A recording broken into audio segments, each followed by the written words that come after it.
کہ ایک درویش تھے حضرت ابو ہاشم ان کا نام تھا.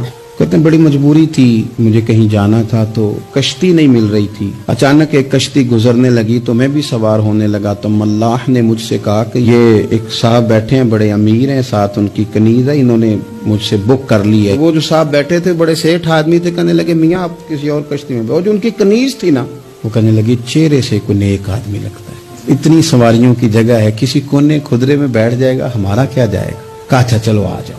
کہتے میں کونے میں بیٹھ گیا. تھوڑا رستہ آگے گیا, انہوں نے کھانے کا سامان نکالا, مجھے بھی کھلایا, لیکن کھاتے کھاتے میری نظر پڑی تو اس میں تو شراب کے برتن بھی تھے معاذ اللہ. پھر اس شخص نے کھانا کھانے کے بعد اس کنیز سے کہا کہ مجھے معاذ اللہ گانا سناؤ.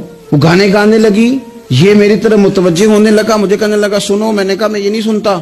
تو کہنے لگا تو کیا سنتا ہے؟ کہنے لگے میں سناؤں کیا سنتا ہوں. کہا سنائیے. فرماتے میں نے قرآن پاک پڑھنا شروع کر دیا. تو کہتے ہیں میں نے اسے چند آیتیں سنائیں, اس کی تو کیفیت ہی بدل گئی. کہنے لگا مولانا زندگی بڑی گناہوں میں گزری ہے, اب توبہ کر لوں تو مالک معاف کر دے گا. تو کہتے ہیں میں نے کہا ہو بندے کے آنے کی دیر ہے, اس کی رحمت تو فوراً ہی قبول کر لیتی ہے. کہتے اس نے اس کنیز کو آزاد کیا, دولت اللہ کی راہ میں خیرات کی, 40 سال میرے ساتھ رہا.